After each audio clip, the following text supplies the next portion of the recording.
على سيدنا محمد وعلى آل سيدنا محمد وبارك وسلم اللهم صل على سيدنا محمد وعلى آل سيدنا محمد وبارك وسلم. اللہ رب العزت کے محبوب تاجدار مدینہ ساقی کوثر شافی محشر محبوب رب العالمین امام الانبیاء کونین کے شہزادے کائنات کے سردار احمد مجتبی محمد مصطفیٰ صلی اللہ علیہ وآلہ وسلم کے ساتھ محبت کرنا ہمارے ایمان کی اساس اور بنیاد ہے. جس دل میں محبت رسول نہیں اس دل میں ایمان بھی نہیں ہے. یہ میرا فتویٰ نہیں، یہ میرے کسی استاد اور پیر کا جاری کردہ فتویٰ نہیں، بلکہ خود حضور صلی اللہ علیہ وسلم کا اپنا جاری کردہ فتویٰ ہے. میرے محبوب صلی اللہ علیہ وسلم نے قسم اٹھا کر یہ بات ارشاد فرمائی، والذی نفسی بیدہ، قسم ہے اس ذات کی جس کے قبضے قدرت میں میری جان ہے، لا یؤمن احدکم، تم میں سے کوئی بندہ اس وقت تک مومن نہیں ہو سکتا حتی اکون احب الیہ من والدہ وولدہ والناس اجمعین، جب تک میں اسے اس کے والدین، اولاد اور تمام لوگوں سے بڑھ کر محبوب نہ بن جاؤں. حضرت عمر فاروق رضی اللہ تعالی عنہ نے ایک مرتبہ عرض کیا، یا رسول اللہ صلی اللہ علیہ وسلم، آپ مجھے اپنی جان کے علاوہ ہر چیز سے بڑھ کر محبوب ہیں. حضور صلی اللہ علیہ وسلم نے ارشاد فرمایا، عمر جب تک میں تمہیں تمہاری جانوں سے بڑھ کر محبوب نہ بن جاؤں اس وقت تک بات نہیں بن سکتی. حضرت عمر فاروق رضی اللہ تعالی عنہ نے تھوڑی دیر کے بعد عرض کیا، اللہ کے نبی آپ مجھے اپنی جان سے بھی زیادہ عزیز ہیں، محبوب ہے. تو میرے محبوب صلی اللہ علیہ وسلم نے ارشاد فرمایا، الآن یا عمر، اے عمر، اب میری محبت کی وجہ سے تمہارا ایمان کامل اور مکمل ہو چکا ہے. تو جب تک حضور صلی اللہ علیہ وسلم کی محبت تمام محبتوں کے اوپر غالب نہیں ہوگی اس وقت تک ایمان کامل، مکمل، اکمل نہیں ہو سکتا.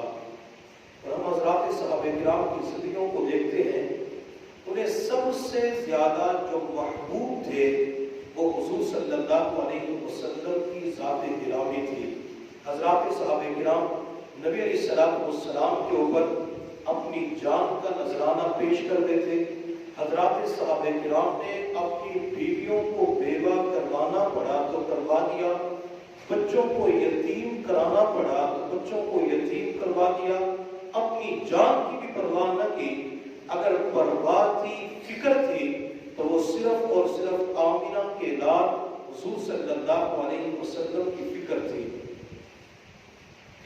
جب افغانستان کے اندر جہاد شروع ہوا تو چند مجاہدین ایک غار کے اندر محبوس ہو گئے. ان مجاہدین کے اوپر کچھ حالات تنگ آئے، حتیٰ کہ مجاہدین کے پاس کھانے پینے کا سامان ختم ہو گیا. انہیں کچھ درختوں کے پتے ملے اور وہ پتے چبانا شروع کر دیے، حتیٰ کہ چند دنوں کے بعد وہ پتے بھی ختم ہو گئے.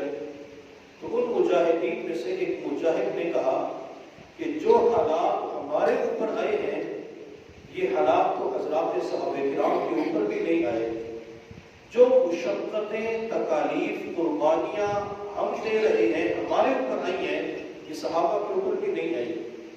میرے اللہ نے ان مجاہدین کو دکھانے کے لیے سب کے اوپر نیند طاری فرما دی اور سب کو ایک جیسا خواب نظر آیا. آپ کے اندر دیکھتے ہیں کہ اگلی سیٹوں کے اوپر حضرات صحابہ کرام تشریف فرما ہے، فرنٹ سیٹ کے اوپر حضور صلی اللہ علیہ وسلم تشریف فرما ہے، اور پچھلی سیٹوں کے اوپر یہ مجاہدین ہیں۔ اب یہ بس اونچائی کی طرف جا رہی ہے، تو راستے کے اندر ڈرائیور نے بس میں اعلان کیا کہ بس کی بریکیں فیل ہو چکی ہیں۔ تو مجاہدین کہتے ہیں کہ جو ہی ہم نے یہ آواز سنی تو ہم اور تمام صحابہ بس سے نیچے اترے چلانگے والی، تاکہ نبی علیہ السلام کو یہ بس روک کر بچایا جا سکے۔ نبی علیہ السلام کی عزت کا معاملہ تھا، چنانچہ حضرات صحابہ کرام بھی نیچے اترے، مجاہدین بھی نیچے اترے۔ مجاہدین کہتے ہیں کہ ہم تو پتھروں کی تلاش میں چلے گئے اور بڑے بڑے پتھر اٹھا کے بس کے قریب آئے۔ ارادہ یہ تھا کہ پتھر بس کے ٹائر کے نیچے دیں گے تو بس رک جائے گی۔ یہ کہتے ہیں کہ جب ہم بڑے بڑے پتھر اٹھا کے بس کے قریب پہنچے تو دیکھ کے حیران رہ گئے کہ حضرات صحابہ کرام نے اپنے سر بس کے ٹائر کے نیچے دیے ہوئے تھے۔ اللہ نے خواب کے اندر دکھا دیا کہ تم صحابہ کی بات کرتے ہو، صحابہ کے اوپر جو حالات آئے، تنگیاں آئی، مصیبتیں آئی، انہوں نے ہر چیز کو برداشت کیا، لیکن نبی علیہ السلام کی عزت کے اوپر آنچ نہیں آنے دی۔ حضرت عبداللہ بن عباس رضی اللہ عنہ فرماتے ہیں شام کے اندر ایک یہودی رہتا تھا، وہ ہفتے کے دن تورات کی تلاوت کرتا۔ ایک مرتبہ اس نے تورات کھولی اور 4 مقامات کے اوپر حضور صلی اللہ علیہ وسلم کا نام نامی، اس میں گرامی محمد آیا صلی اللہ علیہ وسلم۔ اس یہودی نے وہ جگہ کاٹ کر آگ کے اندر جلا ڈالی۔ اگلے ہفتے پھر تورات کھولی تو 8 مقامات کے اوپر حضور صلی اللہ علیہ وسلم کے نام کے اوپر نظر پڑی تو اس یہودی نے وہ جگہ کاٹ کر جلا ڈالی۔ تیسرے ہفتے پھر تورات کھولی تو 12 مقامات پر حضور صلی اللہ علیہ وسلم کا تذکرہ آیا، اس نے وہ جگہ کاٹ کر جلا ڈالی۔ جلانے کے بعد سوچنے لگا اگر میں اسی طرح کتاب کو کاٹ کر جلاتا رہا تو پوری کتاب ختم ہو جائے گی، یہ تو پوری کتاب حضور صلی اللہ علیہ وسلم کے تذکروں سے بھری ہوئی ہے۔ چنانچہ اس یہودی نے اپنے دوست احباب رفقا سے پوچھا کہ محمد کون ہے؟ اس کے ساتھیوں نے بتلایا جن کے پاس تورات کا علم تھا، آسمانی کتابوں کا علم رکھتے تھے، کہ محمد مدینہ طیبہ کے اندر اللہ کے نبی ہیں، اللہ کے رسول ہیں۔ تو اس نے کہا کہ میں ان کی زیارت کرنا چاہتا ہوں۔ تو دوست احباب کہنے لگے کہ آپ ان کے پاس نہ جائیں، جب بھی کوئی بندہ ان کی مجلس کے اندر پہنچتا ہے تو ان کا دیوانہ ہو جاتا ہے، وہ ان کے اوپر مر مٹنے کے لیے تیار ہو جاتا ہے۔ تو اس شخص نے کہا اللہ کی قسم جب تک میں محمد صلی اللہ علیہ وسلم کی زیارت نہ کر لوں اس وقت تک تورات کی تلاوت نہیں کروں گا۔ چنانچہ اپنی سواری کے اوپر سوار ہوا اور شام سے مدینہ طیبہ کی طرف سفر شروع کر دیا۔ جب یہ مدینہ طیبہ کے قریب پہنچا تو اس یہودی کی سب سے پہلی ملاقات حضرت سلمان فارسی رضی اللہ عنہ سے ہوتی ہے۔ حضرت سلمان فارسی رضی اللہ عنہ کا چہرہ 14ویں رات کے چاند کی طرح چمک رہا تھا۔ تو اس یہودی نے سوچا کہ لگتا یہ ہے کہ یہ مسلمانوں کے پیغمبر ہیں۔ اس نے دور سے کہا یا محمد یا محمد۔ حضرت سلمان فارسی رضی اللہ عنہ نے جب حضور صلی اللہ علیہ وسلم کا نام سنا تو سلمان نے رونا شروع کر دیا۔ تو یہودی سلمان فارسی کے پاس آیا اور آ کے کہا کہ آپ مسلمانوں کے پیغمبر ہیں؟ تو سلمان فارسی نے جواب دیا کہ میں مسلمانوں کا پیغمبر نہیں، میں تو پیغمبر کا ایک ادنا سا غلام ہوں۔ اچھا کیوں رو رہے ہو؟ تو سلمان فارسی رضی اللہ عنہ نے جواب دیا کہ جس ہستی کا نام آپ لے رہے ہیں وہ ہستی دنیا سے پردہ فرما چکی ہے۔ تو یہودی کہنے لگا کتنے دن ہو چکے ہیں؟ حضرت سلمان فارسی رضی اللہ عنہ نے جواب دیا 2 دن ہو چکے ہیں۔ تو یہودی حضرت سلمان فارسی رضی اللہ عنہ کے ساتھ آنکھوں میں آنسو لیے ہوئے مسجد نبی کے دروازے تک پہنچا۔ پوری مسجد نبی حضرات صحابہ کرام سے بھری ہوئی تھی، ہر صحابی غمگین افسردہ تھا۔ نبی علیہ السلام دنیا سے تشریف لے جا چکے تھے، تو اس یہودی نے باہر کھڑے ہو کے پھر نبی علیہ السلام کا نام لیا، محمد محمد محمد۔ تو حضرات صحابہ کرام کی پھر چیخیں نکل گئی کہ اس نے تو پھر زخموں کے اوپر گویا کہ نمک چھڑکنے والا کام کر لیا، زخموں کو تازہ کر دیا۔ حضرات صحابہ کرام رضی اللہ تعالیٰ عنہ ہو رہے تھے، تو حضرت علی وہاں سے باہر تشریف لائے اور اس یہودی سے کہا کہ تم اجنبی لگتا ہے، مسافر لگتا ہے، کہاں سے آئے ہو؟ اس یہودی نے جواب دیا کہ میں ملک شام سے آیا ہوں اور حضور صلی اللہ علیہ وسلم کی زیارت کی غرض سے آیا تھا، لیکن مجھے پتا چلا کہ وہ دنیا سے پردہ فرما چکے ہیں۔ حضرت علی رضی اللہ تعالیٰ عنہ نے جواب دیا، جی ہاں 2 دن ہو چکے ہیں اللہ کے نبی دنیا سے تشریف لے جا چکے ہیں۔ تو یہودی اپنے آپ کو مخاطب کر کے کہنے لگا، کاش میری ماں نے مجھے پیدا نہ کیا ہوتا، اگر میری ماں نے مجھے پیدا کر دیا تھا تو میں تورات کی تلاوت نہ کرتا، اگر تورات کی تلاوت کر لی تھی تو محمد نام کے اوپر میری نظر نہ پڑتی، اور اگر محمد نام کے اوپر نظر پڑ گئی تھی تو اللہ تعالیٰ مجھے نبی علیہ السلام کی زیارت کروا دیتے۔ اب یہودی چھوٹے بچے کی طرح بلک بلک کے رونا شروع کر دیتا ہے، پھر تھوڑی دیر کے بعد کہنے لگا کہ تمہارے اندر علی کون ہے؟ تو حضرت علی رضی اللہ تعالیٰ عنہ پاس کھڑے ہوئے تھے۔ حضرت علی رضی اللہ تعالیٰ عنہ شیر خدا نے فرمایا کہ میرا نام علی ہے۔ تو یہودی کہنے لگا، علی میں نے تیرا نام تورات کے اندر پڑھا ہے تو حضور صلی اللہ علیہ وسلم کا قریبی رشتہ دار ہے۔ علی میں حضور صلی اللہ علیہ وسلم کی زیارت نہ کر سکا، میں دیدار مصطفیٰ کی نعمت کو حاصل نہ کر سکا۔ علی آپ نے تو حضور صلی اللہ علیہ وسلم کو دیکھا ہے، آپ نے تو حضور صلی اللہ علیہ وسلم کی زیارت کی ہے، آپ میرے سامنے حضور صلی اللہ علیہ وسلم کا تھوڑا سا حلیہ تو بیان کر دیں کہ اللہ کے نبی کیسے تھے۔ جب اس یہودی نے یوں کہا کہ حلیہ مبارک بیان کریں تو حضرت علی رضی اللہ تعالیٰ عنہ رو پڑتے ہیں اور اپنے سر کو جھکایا، کافی دیر کے بعد اپنا سر اٹھایا تو حضرت علی رضی اللہ تعالیٰ عنہ نے حضور صلی اللہ علیہ وسلم کا مکمل حلیہ بیان کر دیا۔ حضرت ہند بن ابی حالہ رضی اللہ تعالیٰ عنہ، ان سے کسی نے پوچھا کہ اللہ کے نبی کیسے تھے؟ تو حضرت ہند بن ابی حالہ رضی اللہ تعالیٰ عنہ کہنے لگے، کان رسول اللہ صلی اللہ علیہ وسلم فخما مفخما، حضور صلی اللہ علیہ وسلم اپنی ذات کے اعتبار سے عظیم تھے۔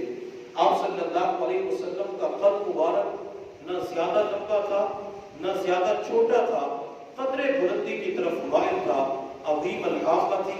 آپ صلی اللہ علیہ وسلم کا سر مبارک قدر اعتدال کے ساتھ بڑا تھا، واسع الجبین، آپ کی مبارک پیشانی قدر کشادہ تھی، ازج الحواجب، آپ صلی اللہ علیہ وسلم کی بھویں مبارک بالکل باریک خمدار تھی، درمیان کے اندر ایک رگ تھی جو غصہ کے وقت ابھرتی تھی، اکحل العینین، آپ کی مبارک آنکھیں قدرتی طور پہ سرما آلود تھی، آپ کی مبارک پلکیں دراز تھی، آپ کی آنکھوں کے اندر سرخ رنگ کے ڈورے پڑے ہوئے تھے، اقنى القرنین، آپ صلی اللہ علیہ وسلم کی ناک مبارک کا پانسا یہ قدر بلند تھا، انما یعلو النور، ہر وقت یہاں پہ نور ٹپک رہا ہوتا تھا، سخل الخدین، آپ صلی اللہ علیہ وسلم کے رخسار مبارک بالکل برابر تھے، نہ اندر کو دھسے ہوئے نہ باہر کو نکلے ہوئے، بالکل ہموار تھے۔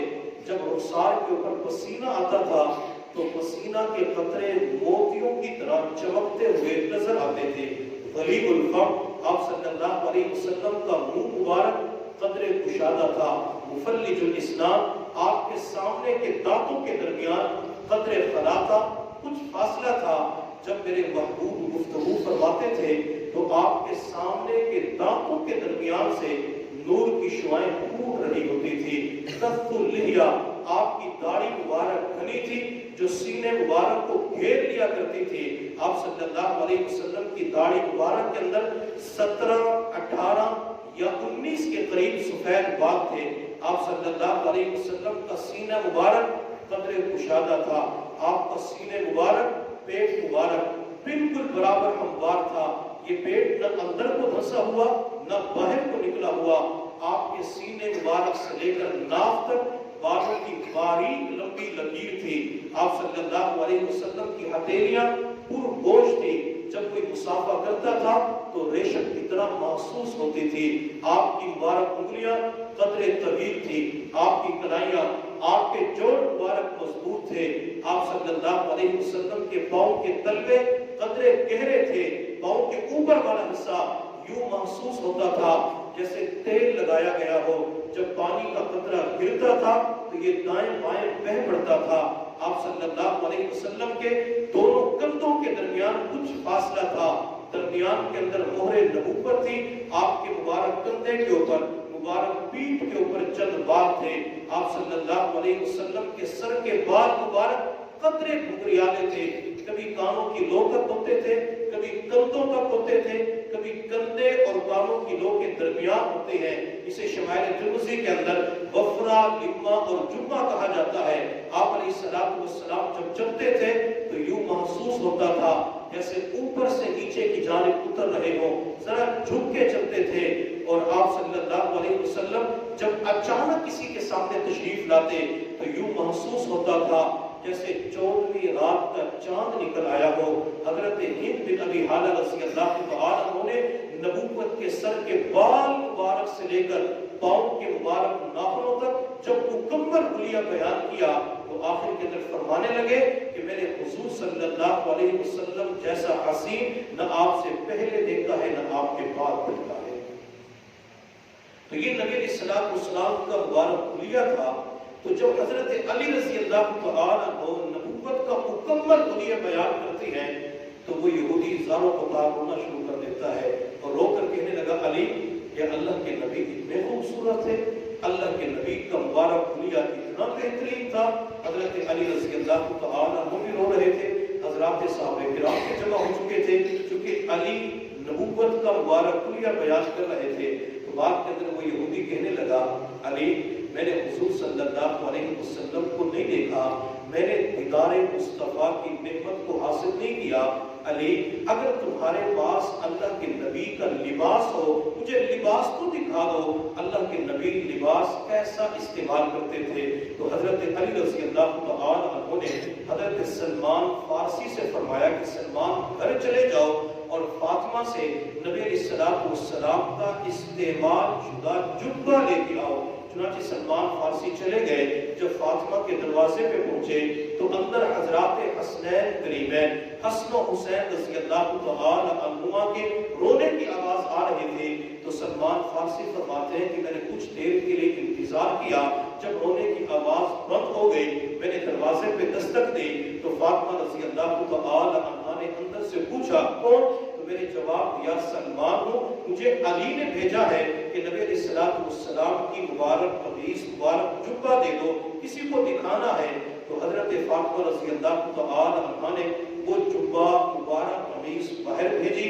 حضرت سلمان فارسی اس لباس کو، اس قمیص اور جبے کو سینے کے ساتھ لگا کے مسجد نبی کے پاس علی کے پاس پہنچے اور حضرت علی کو وہ مبارک قمیص مبارک جبہ پکڑایا. حضرت علی نے سینے کے ساتھ لگایا، اس کا بوسہ لیا، آنکھوں کے ساتھ لگایا اور آنکھوں کے ساتھ لگانے کے بعد اس یہودی کو دے دیا.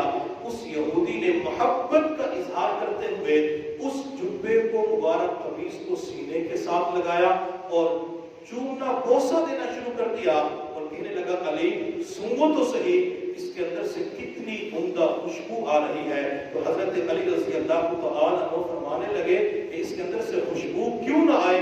میرے محبوب کو جب پسینہ آتا تھا تو پسینے سے گلاب کی خوشبو آیا کرتی تھی. حضرت مولانا قاسم نانوتوی رحمۃ اللہ علیہ نے ایک مرتبہ باغ لگوایا اور اس باغ کے اندر حکم دیا کہ یہاں پہ گلاب کے پودے لگا دیے جائیں. تو کسی نے کہا کہ حضرت گلاب کی خوشبو کم ہوتی ہے اور چنبیلی کی خوشبو زیادہ ہوتی ہے، آپ چنبیلی کا حکم دے دیں تاکہ باغ کے اندر سے خوشبو زیادہ آ جائے. تو حضرت نانوتوی رحمۃ اللہ علیہ نے فرمایا میرے بھائی تمہاری نظر خوشبو کے اوپر ہوگی اور میری نظر گنبد خضرا کے مکین آمنہ کے لال کی تعلیمات کے اوپر ہے۔ حضرت آپ کی نظر جہاں تک پہنچی ہے ہماری نہیں پہنچی، تو آپ کی نظر کے اندر کیا ہے؟ حضرت نانوتوی رحمۃ اللہ علیہ نے فرمایا کہ میں نے احادیث کے اندر حضور صلی اللہ علیہ وسلم کی مبارک زندگی کا مطالعہ کیا، میرے محبوب کے مبارک سینے سے جو خوشبو آتی تھی تو وہ گلاب کی طرح ہوا کرتی تھی۔ جب میں گلاب کے پودوں کو دیکھوں گا تو مجھے اللہ کے نبی کا پسینہ یاد آ جائے گا، مجھے اللہ کے نبی یاد آ جائیں گے۔ تو ہمارے اکابرین، ہمارے مشائخ، ہمارے بزرگ محدثین علماء یہ نبی علیہ السلام کی سنتوں کے متلاشی ہوتے تھے تاکہ ایک ایک سنت کو زندہ کر کے عشق نبی کے اندر اور زیادہ اضافہ کیا جا سکے۔ تو حضرت علی رضی اللہ تعالیٰ عنہ نے فرمایا کہ نبی علیہ السلام کے تو پسینے سے جو خوشبو آتی تھی، تو یہودی کہنے لگا علی میں نے حضور صلی اللہ علیہ وسلم کا مبارک حلیہ بھی سن لیا، میں نے آپ کا مبارک جبہ، لباس، قمیص بھی دیکھ لی، آپ مجھے اللہ کے نبی کی قبر کو دکھا دیں۔ حضرت علی رضی اللہ تعالیٰ عنہ اس یہودی کا ہاتھ پکڑ کر نبی علیہ السلام کی قبر کے پاس لے گئے۔